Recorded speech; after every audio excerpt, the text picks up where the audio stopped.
Hello, and welcome to Summer Games Done Quick 2024. My name is McHooper, but you can call me Nick. And with me on the couch, I got Joker with me, who so graciously volunteered to be my co-commentator today. And man, I just want to go ahead and say, this is my first SGDQ, my first GDQ run ever. It is incredible to be here.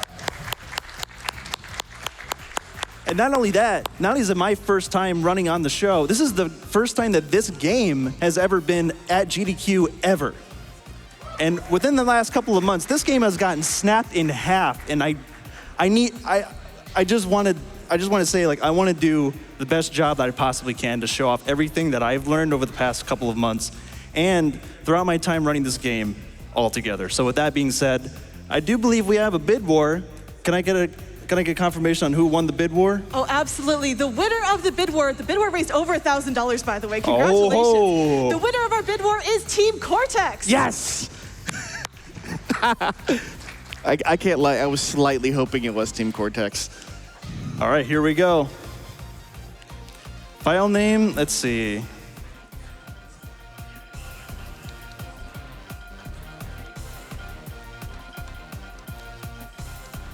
Let's go!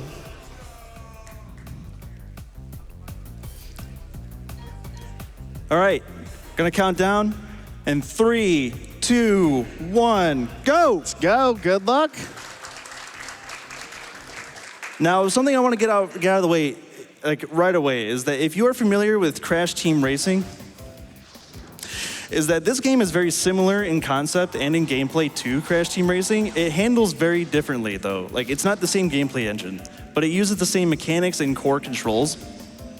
So you can drift turbo, and a lot of the tracks in this game have a very similar look to how they looked in Crash Team Racing. So this track, for instance, looks a lot like Crash Cove from CTR.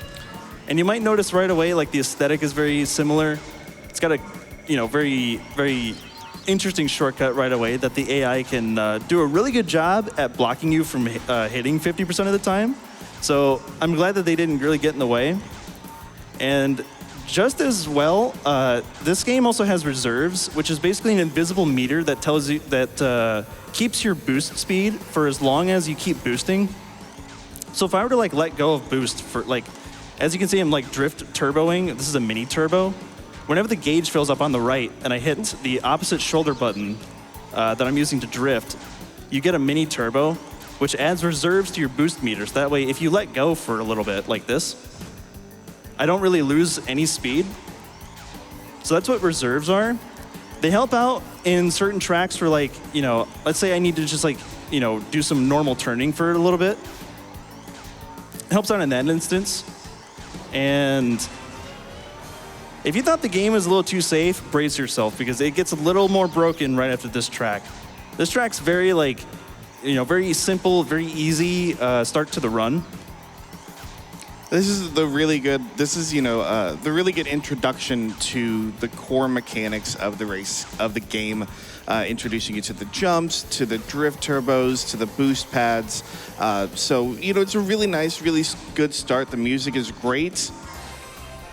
And here we go. We're about to see one of the biggest changes that this game has had. Legitimately, I believe there's 4 to 6 tracks that have massive skips found within the last 2 months. After this game was submitted to GDQ, a bunch of skips were found, and we're coming up on the first big skip of the run. Oh yeah, here we go. So here comes Jungle Boogie. This track normally takes about 1 minute and 30 seconds to do if you're playing really optimally, but you can just do this. That's no way to win.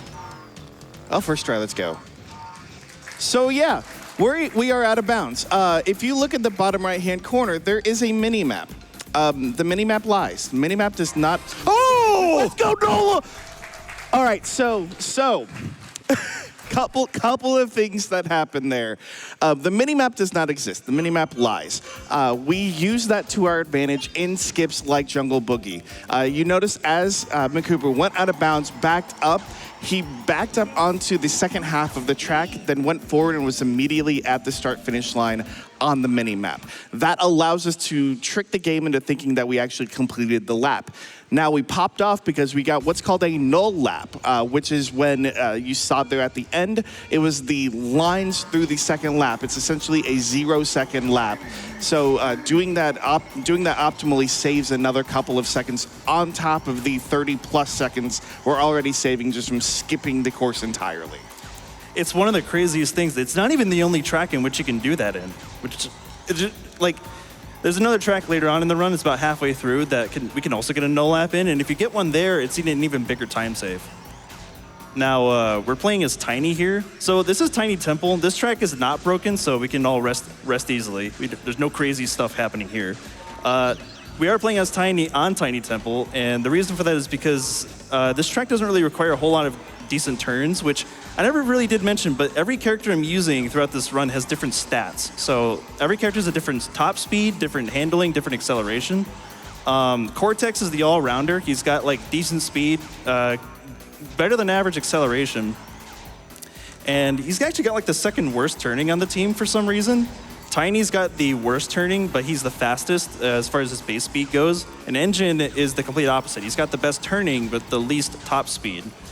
But as you'll see later on in the run is that like stats don't really matter a whole lot because turbo pads make everybody go the exact same speed when you hit them. Like everybody in the game has the same top speed. So that means turning characters are actually super broken. Tiny here saves a couple seconds on the very first lap. So that's why we used him primarily. And let's see if I could skip this fire. Yeah, just go right by that fire. That fire, by the way, is very misleading. If it's like all the way out, it'll just cover the entire side of the ramp and you just can't pass unless you have a shield. Which you do have one. I did have a shield, but I didn't need to use it. Yeah, it is really interesting to notate also that this is the first instance of the anti-grav sections. Yeah. Where you'll see the tires turn and the sounds are a little bit different as we're on the anti-grav and as we're drifting and boosting. Anti-grav is also very broken in this game, as we will discover later on in the runs in a couple of the tracks. Oh, yeah. Now, if you missed Jungle Boogie, don't worry. We get to come back to that. And Velo here. So I didn't really get to mention the plot of this game, but if you're familiar with CTR, is that like, you know, the Crash Cast was abducted by aliens again. They have to race for the planet again. But this time it's a different villain. His name is Velo. Emperor Velo the 27th. He's the galactic champion, and he's a... If anyone's played this game before, you know how that final boss goes. That's all I'm going to say. This was, again, like we said, we're back at Jungle Boogie again, first try, and watch the mini-map as we go through. See how it cuts to the middle of the course and then back? That's what's causing this, that's what's causing us to be able to do this here. Oh, just a little bit off the line. Oh, okay. Yeah, you need to go a little bit further up. Like, basically, like, get on top of that hill. And when you back up, the mini-map will update. The mini-map thinks that you're going from the middle of the track to behind the finish line. And when you do that, the shortcuts get a little bit confused. Or the checkpoints, I mean, they get a little bit confused. So it just thinks that you're completing a lap because you're going from the middle to the end constantly. So now we get to go into the second hub world. This hub world has two tracks that are pretty broken. The first one that we're going to is not very broken, though, and I think this is actually a pretty good time for some donations, though. Absolutely. We have plenty coming in with love for you. We have $50 from Chalky Cake, who says, hello from the audience. Nitro Kart was my absolute favorite game as a kid. So cool to see it represented here. Go McHooper. Oh, that's so lovely. We have $25 from Sibylla Scribbles, who says, hey there, Nick. It's so incredible to see you at SGDQ, and I'm so proud of you. Good luck on the run. I'm so excited to see it. And I'm so excited to support Doctors Without Borders. Thank you so much. Thank you, Scribs.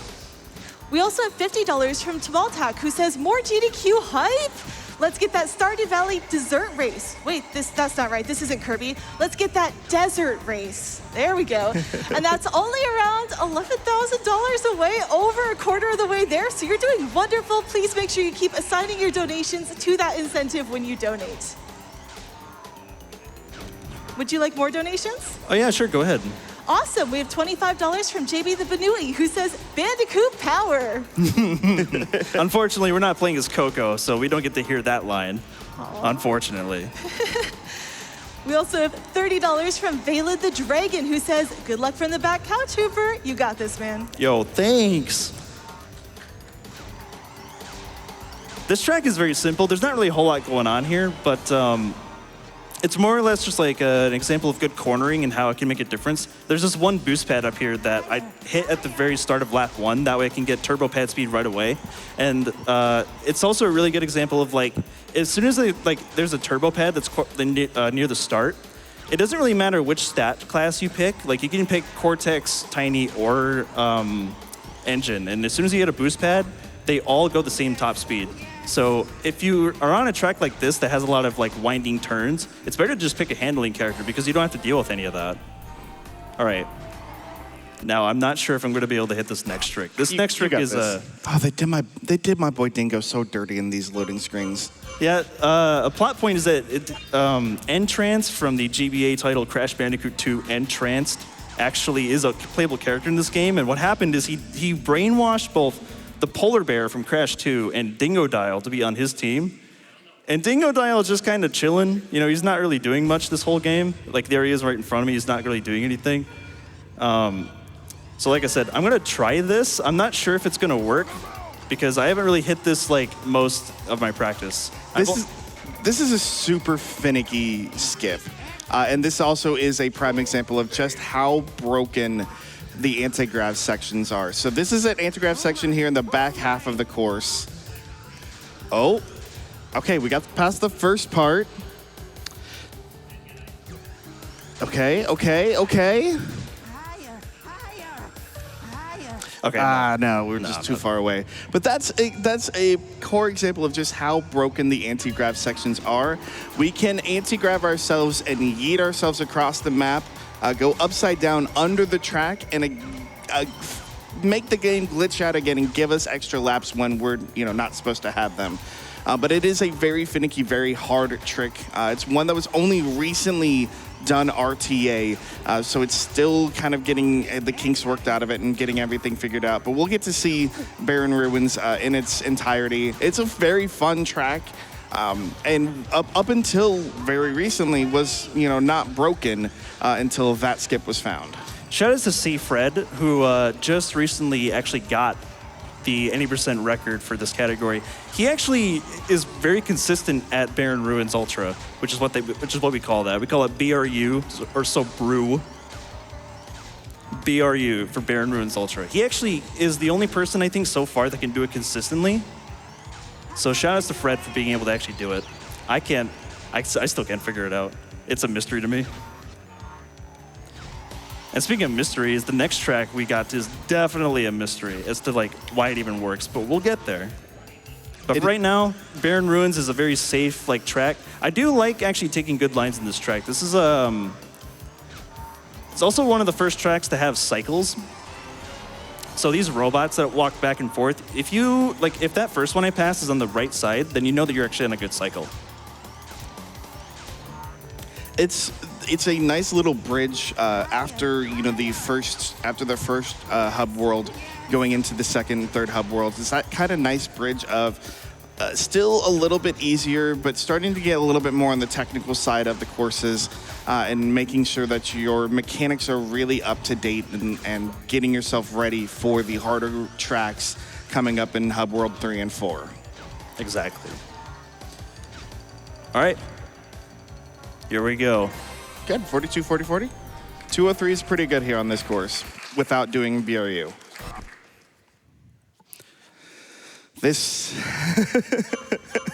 I'm not going to say anything. I'm not saying anything. All I'm going to say is watch in awe. This is deep sea driving. And you'll know exactly what I mean as soon as I start it up here. Just watch.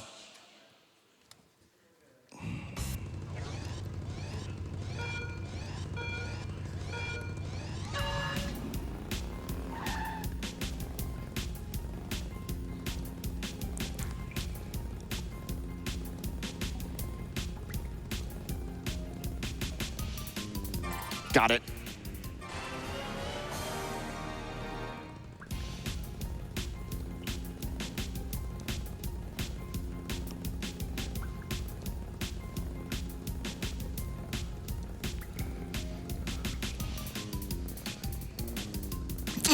This trick is it's so finicky. You can either get that 1 second skip or it can take you a longer time. It could take 100 years. It's a very precise, we don't know exactly why it works. We don't know how it works, we just know that it does work. There's a precise line that you need to line up and take when crossing the finish line here on the out of bounds or the off-road section. And going constantly between backing up, there we go. So yeah, that works. It just skips the lap. Also, Pink? Shout outs to the old school Xbox. He is playing with a Duke controller, the old school big honkin' Xbox controllers. So that's also part of the finickiness of the track is, everyone who's played the Duke, the D-pad is not exactly the best. Actually, no, I think the D-pad on this is way better than... I'm not a fan of these D-pads, but that's just me. That's me personally. I like the PlayStation D-pads there. Come on, man. We get to see DSD again as we go into the boss course, the boss race here. Yeah, if you thought DSD once was weird, then you get to see it twice, back to back. And again, it's just that finicky lining up between certain points in the background and in the foreground to make sure that you know where to back up and where to go forward. Can be a little bit tricky. There's a good 20-second one. Usually, once you hit that first one, you get the good course. Now, because we've got a lot of time thanks to the new skips, we're gonna go ahead and show off DSD. It's one of my favorite courses. The design is really neat. A lot of it is in an anti-grav section in tunnels underwater. It's kind of cool to see. We are gonna run into these teeth here because we are so close to the boss. Teeth, NT. NT, yeah, we got TNT. So TNTs, this is like a recent discovery, but apparently TNTs are broken in this game, and you get to see that a little bit later on in the run. But for right now, NT. Nice try. One of the neat things that I didn't fully know about the boss races up until very recently, onto the tracks that have these kind of obstacles that are set on timers, like those fans, those blades will circle around. During the boss races, they're disabled, which does make things a little bit easier to go through, but that's deep sea driving. Thankfully, we won't have to see it for the rest of the race or the rest of the run, but that is one of those tricks that kind of was found a longer time ago, but helped kind of open up the race, open up the game to see more of these kind of broken skips. Exactly. So now we're going to move on to the third hub world. This is where stuff gets a little more technical, and by technical, I mean this next track is absolutely busted. This is busted. This is one of the glitchiest tracks in the entire game. So, Out of Time, I want to say is one of the first tracks was ever made for the game, and I say that because there's so many shortcuts, so many tricks. Oh, no. I say that as I miss a starting boost, but it's fine. There's a shortcut right here at the very start. There's another shortcut right here. These are both intentional, but then we're gonna get into the stuff that's definitely not intentional. So we're gonna go ahead and get up on this clock here. We're gonna do a thing called cactus jump. And you'll understand why we call it that, because there's a cactus right here. Yeah. All right. Oh. So And now, that's not dev intended. This is definitely not dev intended. no, we're just gonna go out of bounds here casually, just, go ahead and drive up right here. Oh, Okay. No. We'll get It takes a little longer to respawn there than it would be to just restart. So it's unfortunate, missed that shortcut, but it's fine. That gives us a little bit of time here. So CNK differs from CTR in a lot of ways. This is also a team-based racer. So you'll see on the right-hand side, there's that team meter, and you'll see Tiny's picture up there as well. One of the main mechanics of this game is the closer you are to your teammate, that team meter builds up, and then allows you, essentially, when it fills up, allows you infinite uses of various items for a small amount of time. It will continue to cycle through items over and over for a very small amount of time as you're going through. and gives you, all sorts of different things that you can use: boosts, masks, TNTs, anything like that. And so one of the other things about this is you don't have to finish in first casually. If your teammate finishes in first and you're still in the top 3, you still get the trophy and get to move on. This is the backup route there. So we're trying to do what's called the B-side skip, the backside skip. Unfortunately, can't hit it, but this is the backup, what had been done for a long time. We go out of bounds, we hit the side of the course in order to trigger the lap, and then just fall for a good couple of seconds, and then we go right back to the clock. Nowhere close to it on the mini-map, but we just skip and go right back to the clock here for lap 2. Forgot to mention, but cactus jump is very finicky. You have to jump at a very specific time for... Okay, don't hit the worm. Do not hit the worm. Yeah, cactus jump is a little bit finicky. You have to jump at a very specific point on the ramp coming off the clock. Otherwise, you just straight up don't get enough height to clear the jump. So we do this again. We get to fall and fall and fall. And fall. And then finally, we get back to the clock. Did you know you can actually skip this clock? Clock skip. Okay, no, can't even get that Hit one. the wall. There again, another unintended dev skip. We can just turn right back around, jump to the other side, and skip the clock. There we go. Good cactus. No, almost good cactus jump. All right, let's see if... On lap 3, you don't typically need to go for the B-side skip. We do revisit this track for the boss race of this hub, so we'll get another couple cracks at that B-side skip. So right here, you land on top of the out of bounds, because no matter where you hit outside here, it'll always trigger the lab, no matter what. And the next track that's coming up is actually not broken, and it's also one of my favorite tracks to do and not mess up. Clockwork Wampa. It's also like my favorite track aesthetically, and it's also got one of the best songs in the game. I'm hyping it up because it's a really cool track. Oops. Whoop. It is. It's worth mentioning menu. So I call it menu canceling. It's when like the text flies off the screen. You can actually cancel that by hitting B or A after you select something. And every time I select something, I piano from A to B. Doesn't seem like a lot, but when you're doing a lot of menuing, especially to change characters in between races, that little 1 second every so often will add up quite a lot, especially when you're doing like 100% runs or the longer categories here. But yeah, this is Clockwork Wampa, aka Cortex Castle at Home. It's got a lot of the same kind of map layouts and feel as Cortex Castle if you've ever played the original CTR. Sharp angles, sharp corners. So it is one of the first really technical courses. There are some dev-intended shortcuts like the cogs there we saw, like that ramp as well. This is one of the toughest corners coming up, these last couple of turns here. But it's so smooth when it's done right. That's a fantastic turn there. But yeah, this is another non-super broken lap, super broken course. So I think, McHooper, if I'm not wrong, we have a couple time for donations? Yes. Awesome, because we have donations here for you. We have $100 from Grandma Ellen, who says, watching this run with my good friends who I met through the CNK and CTR community. Big hugs to Jarl, Roman, Coolsey, Cash, Prawl, and Philippe. Let's get to 1 million. Love from Australia, New Zealand, and Germany. Thank you. 3. And we are getting awfully close to that 1 million. Only about $13,000 away. Would be pretty awesome to hit that either this run or next. I don't know. I think we could do that. I think we could do it. I think we could do it.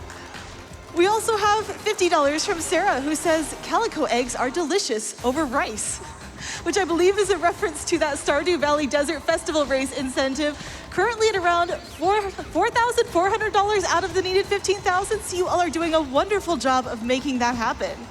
We also have $20 from Lalo's Tacos, who says, hey guys, best of luck on the run, Hooper. Thank you, Lalo Salamanca from the hit show Better Call Saul. I think we got time for one more. All right, we have $50 from Zaz, who says, greetings from Germany. I'm not from Germany, but I'm in it right now, so I gotta take this chance to say it while I can. Thank you so much for your wonderful contributions to Doctors Without Borders, making a difference. Nah, we're all in Germany right now.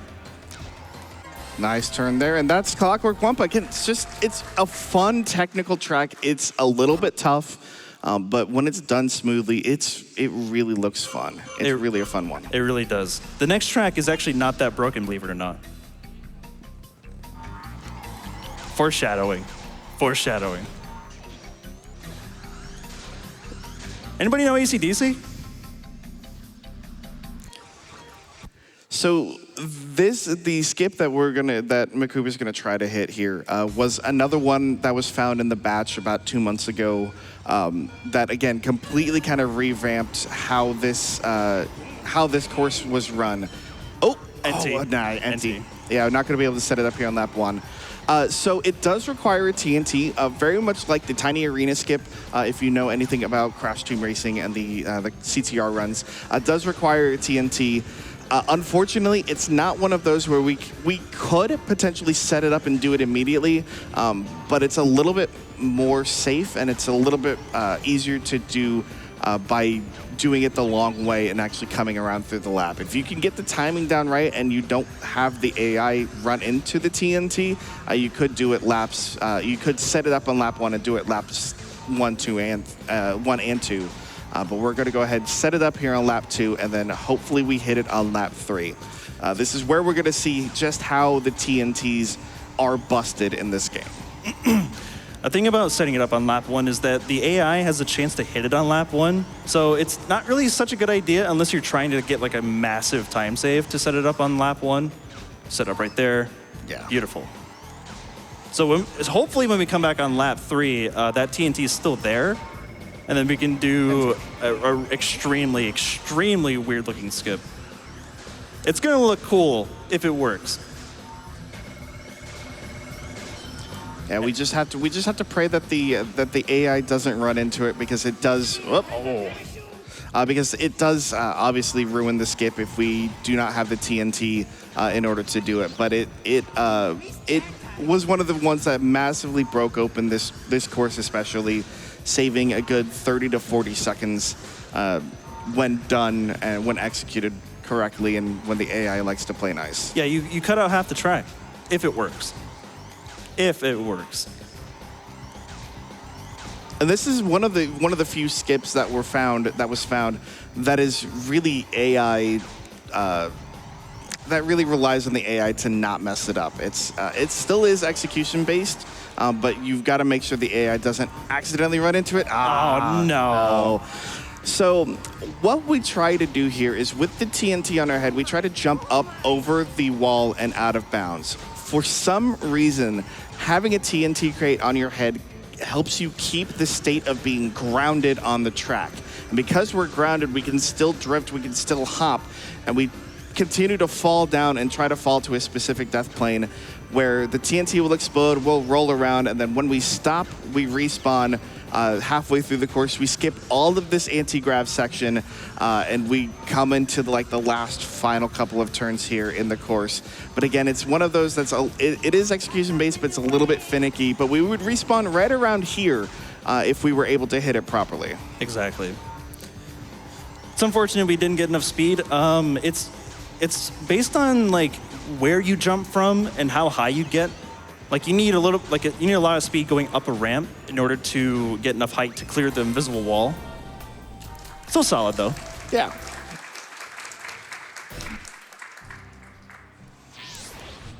So now we have to race Norm. Norm is a unique race amongst the series because you're actually racing 2 people at once. You only need to beat one of them, and the second one just kind of hangs back and lays down items. And good thing is that we're out of time again. So I get a second chance to try out B-side. Shoutouts to Big Norm. Well, this one's faster than we thought. This one's not too hard. This boss race, if you can get control of your drift turbos, it's not too hard to get out in front and stay out in front. As you can see, we're leaving Norm behind in the dust. 3 boosts. So one of the neat things about CNK as well is there are item boxes that have the X on them. That will give you 3 of specific items instead of just the one that you would normally get. So it creates a little bit of a difference there and makes it a little bit more fun, potentially. Kind of line it up. Got the drifts. Yes, all right, got it. So the neat thing about B-side is you hit it and you're immediately dropped in on the second lap right behind where we would need to go to do B-side again. Again, absolutely broken track. Not sure what causes this or why it works out that we go from here across the finish line on the mini-map. That is an absolutely clean out of time B-side skip there. Hitting it twice on the boss. Got boost items too. And then we just take the old school skip there and 124. That's really the best. nice. That's the best I've gotten all week. Yes, yes. One of the changes there between Team Bandicoot and Team Cortex is that we don't get to see the sad mime. No, yeah, no sad mime, unfortunately. But he comes up to you and big normie tries to give you some props. You know, you did good out there. And then Cortex just kind of shoos away because he doesn't like clowns or mimes or anything. But now we're on to the third world. Fourth, excuse me. Yeah, we're already on to Hub 4, the most technical of hubs, and you know, literally the most technical. We're in the future, baby.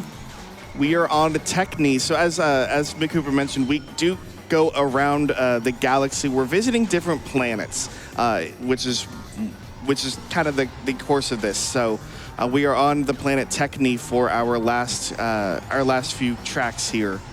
Assembly lane isn't really broken. There is an ultra that can be done, but it's not really RTA viable just yet. It does involve, as you could probably guess, an anti-grav section here, where we are on a pipe, and if we're not careful, getting enough speed coming around these corners, we can absolutely yeet ourselves off of the track, which is what the Ultra does involve. Going onto that pipe and just kind of throwing ourselves across the map. But again, it's another one that was discovered but is not quite RTA viable just yet. We're still working on getting the proper setups to make sure that we can hit it. But it's another one that you yeet yourself across the finish line and then it just kind of takes over the laps and you're then done with the course. If you remember what he did at the start of Barren Ruins, that's exactly what you do in Assembly Lane. It's on this pipe. At about this point on the pipe, you want to jump off to the right side, and you can get like far underneath the map. Like, it's insane. If you have never seen what the underside of a CNK map looks like, trust me, I didn't know either until I saw the video. But Assembly Lane is extremely technical. I mean, this almost like requires you to pick a turning character because the turns here are absolutely insane. Oh, don't get picked up by that magnet. Okay, there we go. This conveyor belt actually speeds you up when you make contact with it. It's kind of cool. You can also just straight up like avoid those pistons by driving on the side of the conveyor belt. I didn't need to. I could just go straight through it. I caught a good cycle. Yeah, you did. And the good thing is that I didn't drop turbo fire this entire time, which is actually optimal because there's only one turbo pad in that entire track. So that again ties into the everybody having the same boost speed essentially off of the turbo pads. So maintaining your reserves, maintaining that boost speed is really crucial on tracks like that where there's not a lot of turbo pads to get that speed back up. And let me tell you, driving around on the anti-grav section's not easy. You slide around a whole lot. McHooper's making it look so easy and so smooth. So here we go into Android Alley. This is the boss track for this world, and I can't believe I'm saying this, but this is the least broken track in the entire game. And it needs to be broken, because if we could find a way to break this track, the boss fight would not only be really easy, but it would also potentially open up a huge category overhaul for this Because there's a glitch that I don't know if I'll have time to show it off after this run, but there is a glitch where you can just skip straight into boss rooms, but it has a catch. But for now, we're in Android Alley. This is a very standard track. There's not a whole lot going on here. There's some corners, hard corners. There's some anti-gravity, but it's not super what's it called? Super complicated. It is the only track in the game where you start off on anti-gravity, and the walls in the tunnel that you start off in will actually sort of magnetize you to them. I don't know how to get hit by that robot there. We take those. Yeah. This would actually be a really good time for some donations. Let's see if we can get some $5 hype trains for this train here, huh? I would love to see a $5 hype train for this train. That'd be fantastic. We do have $25 from our previous host, Speff, who says, as promised, here's $5 per Fire Emblem name I mispronounced on stream. All of it to watch the Stardew Runners compete to go fast. Let's see that race. And we're getting really close to $5,000 out of that $15,000 needed for the Desert Festival race. That's gonna be so exciting. I love the idea that they've been cooperating for an hour straight and then it's never mind, time to take you down. We also have $25 from Mo Morrison, who says, hey, McHooper, good luck on the run. The Crash Racing games are absolutely amazing. Go Dingo Dial, mate. It's unfortunate because we can't play as Dingo Dial in the story mode. We can only play as the two teams, as Team Cortex or Team Bandicoot. If we could play as Team Entrance and Team Moxide, that would be amazing. And it kind of doubly hurts because the speed characters are not very useful outside of the tiny temple. It's so unfortunate. I would love to play as the speed characters more often. There is a guy, I mentioned him before, his name's Seafred. He usually uses Crunch for some tracks just because that's his favorite character. And you know what? I respect it. I respect it. I think we got time for one or two more, Char? Yep. Absolutely. We have $25 from the Knight Who Goes Knee, who says, always love any Crash Bandicoot game. And we have $25 from I'm so sorry. Cladrius, who says, so many amazing prizes this segment. Fine, take my money. You can check out all the prizes at GamesDoneQuick.com. There's quite a few really fun ones. A couple $5 minimum donations to get into a Junimo plush Amigurumi and a Stardrop Amigurumi. So those are the ones I have my eye on, but there's plenty of different options to choose from. $5 minimum donation gets you in to win some of those, and if you want to enter to win our grand prizes, it's $250 cumulative over the course of the event. Get your donations in now. The leverless fight stick with the GDQ logo on it looks really sick. So there are some really good prizes available for the day and for this section. So make sure to get those donations in, get them towards that Stardew Valley run. We want to see that. Here comes Electron Avenue. If you're familiar with Nitro Fueled, this track does not look at all like it does in Nitro Fueled. They did a complete overhaul. And what I'm gonna do is I'm gonna do a normal lap, because this is actually another one of the broken tracks. So I'm gonna do a normal lap just to show what the track used to look like before all these new skips. We will do one skip in the normal lap, quote unquote. That does still skip a hefty chunk of the course, but laps 2 and 3 will showcase exactly how broken this track especially got. This track opened my eyes to just how busted the checkpoint system in this game is. It doesn't make any sense. When I first saw it, I was like, you've got to be kidding me. A track that takes 3 minutes and 30 seconds on average, now it takes 1 minute 30? What? It's just wild how much time and effort was spent here. This is the main skip we go. Just kind of bounce off the wall, and there's a whole section where you're anti-grav, you're kind of facing, inverted on each other. We just kind of go, oh, we can actually just go to the other portion of the track. Okay, yeah, we'll just skip that and go straight on there. But so it's really neat to see. But then now is where we get to the fun part. Just gonna take a little bit of a right-hand turn here. First try. No. Okay, so this does involve a bit of precision jumping off of this opening ramp here. There's a certain line that you have to take. You can't go too far inside that building, can't go too far outside. So there we go.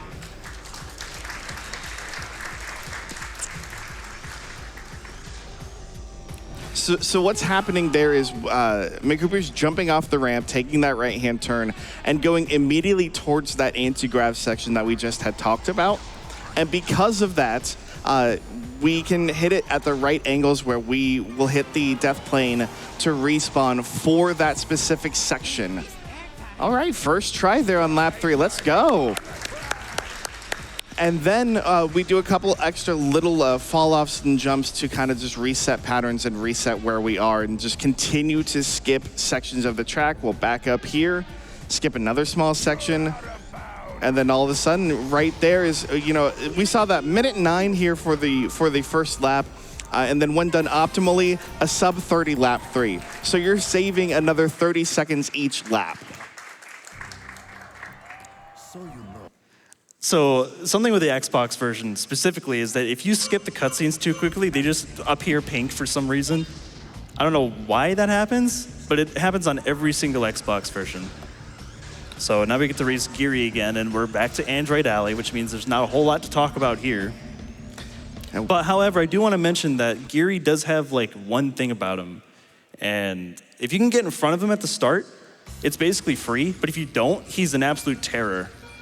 He's one of the only challenging bosses in the entire run because the track itself is not very broken, and because he himself is also pretty fast.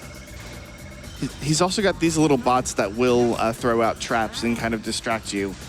So it's really difficult to get in front of him. You got to either get a really nice line here on this corner, which McHooper was able to do. You can also do the dev-intended shortcut later on through that glass wall that can help out and get you in front of him. Once you get in front of him, smooth sailing, but he's really tough to get to there, and McHooper made that look so easy. We have a lot of time for some extra donations because there's not a whole lot to talk about with the second visit of Android Alley. It's essentially the same exact track. Yep. Got it. Then we have an answer to your donation call from earlier. $5 from Keenan, who says, $5 hype train, let's go. Thank you so much for that. We also have $50 from Tio the Doll, who says, got to see that Stardew Valley desert race. Massive thank you to all the runners and volunteers that are bringing us such an amazing event. You all are heroes. And we're doing so well on that Desert Festival race, only about a little over 9,000 left to go. Doing wonderful, everyone out there. Keep those donations coming in. We also have $50 from Cherry Scary, who says, enjoying catching GDQ as much as I can this week. Here's to 1 million and good vibes for the weekend. We are only about $11,000 away from the $1 million mark. How soon can we get there? That is scarily close. I'm really excited for that to happen. In fact, if we meet that Desert Festival race, we are inches away from it. So I really hope we can get both of those things to happen. And helping us along the way, of course, is our friend Anonymous with a $250 donation. No comment, but thank you so much for your wonderful support. So here we are coming up on the third lap of Android Alley. So after this is Velo. We're actually just about to end up on the, we're actually right at the end of the run. So as soon as I beat Geary here, we're gonna do Velo's race. The one good thing about Velo's race is that you don't race him on a track you've already been on before. He has his own unique track that he races on. I got a really high jump there. I call it the crunk jump. Don't ask me why I call it that, I just call it that. High jumps, crunk jumps. That's all you gotta know. They're really fun to perform too. So Velo, casually speaking, is one of the hardest crash racing bosses of all time. He's extremely unfair and just lobs a bunch of items at you, pretty much all the time. Like if you're in front of him, he shoots missiles. If you're behind him, he throws bombs at you. That's 54 lap. There we go. There we go. Yeah, really solid race there. Also, if you noticed in that track, in the boss race, boss races don't have hazards on. So the train, unfortunately, was not there. You didn't get to see the train. And here we go. Final boss. The really neat thing about how this is set up is that when we get into the boss, the full cutscene showcases how the track is built. And Velo gets to do his good Dwayne Johnson impression. There it is. There it is. So what happens is Velo opens up in his arena. He opens up the floor, and a bunch of the sections of the track pop out. You are literally on his Coliseum racing right at this moment. But this is another one of those super broken courses because we just fall off there. And we are onto the next teleporter. We did get a TNT there, which can set up for the Ultra coming up here in lap 2. As long as Velo doesn't hit it, which he shouldn't. I don't think he shouldn't really hit it if it's placed in the middle like that. He usually stays away from the middle.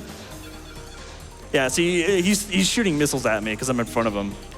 This is also one of the few tracks where the minimap is hidden at first, which is why we have the speedometer. The minimap is available. It is in the game files, but you don't get to see it when you're doing this course, which honestly I feel like kind of leads to the whole, like, you've never seen this before, you don't know what you're going through, so you really have to learn the course and its ins and outs, the tricks, the tips, and everything. Here's another big anti-grav section. That's really fun. These like tube anti-grav sections are fun. Lots of winding turns, but if you handle them properly, they're really smooth and really fast to go through. Exactly. The anti-gravity sections in this are probably some of my favorites. Hyperspaceway, if you're familiar with Nitro Fueled, like the 2019 re-release, is that it actually gets rid of that entire this entire anti-gravity section. Get it, got it, yes. So if you hit a TNT here, you respawn towards the end of this anti-grav section and it just completely cuts it out. Saves a lot of time. Unfortunately, I didn't get to set up a TNT for the 3rd lap, but hitting it once is already a huge enough time save that it's not really a huge deal if you don't get it on both laps.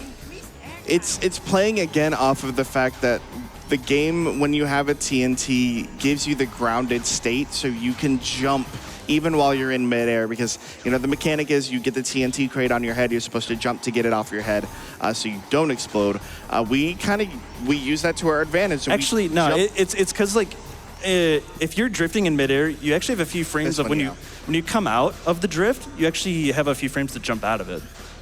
This one is a little bit different than others, so that's my mistake, excuse me, but it's still really neat to see that there is that kind of ultra where you can jump in midair, jump off the track. And again, we hit that ultra, so that ultra saves around 7 seconds per lap, 7 to 8 seconds, which is, again, it's saving 16 seconds in a racing game is pretty big. So there you go. I was able to jump out of the drift there. You can see just how useful that is for getting a lot of height off of a drift.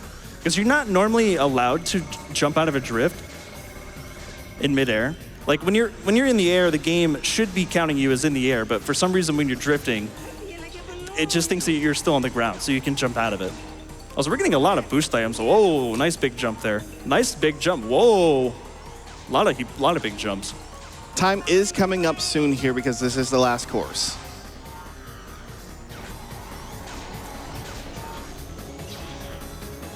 So it's to figure 8 right here. It doesn't matter which side you go on because they're both the same. And these static orbs that his henchmen are laying down, they're actually in a pattern. So you can avoid them all the time because they're always in a consistent spot. Triple boost item. We're getting nothing but boost items here. Just take straight lines here throughout the pipe. Time is coming up in about 7 seconds. And time! 46-47 RTA. Really solid. Absolutely. That was Crash Nitro Kart. Now, a lot of those new skips, I haven't been able to get a whole lot of practice time with them because of just how new they are. Even with the stuff that I missed, I was able to come back with it, so I'm very proud of myself for that. I do want to give some shout outs to all the people in the Crash Discord who've been grinding away at CMK, trying to get all the strats. Some people finding new strats. We got James, Toasty, Mel, the 2 people who have found all the new skips, essentially, and created a massive new revolution for the game. So to those 2, thank you very much for finding all these new skips. Shout outs to HypnoShark for being one of the few people to implement these in RTA runs and being a huge inspiration for anybody who wants to get into the game. To see Fred, another person who's been grinding away at the game. To Ripperoo, to all the people who've been playing the game, Galaxian. All of you guys, thank you so much for playing the game. Thank you to Joker for being my co-commentator today. Thank you for having me. Thank you for the back couch for coming out here and supporting me super early in the morning. And with that, I got nothing else. My name is McHooper. I'm signing out, guys. Well, gee.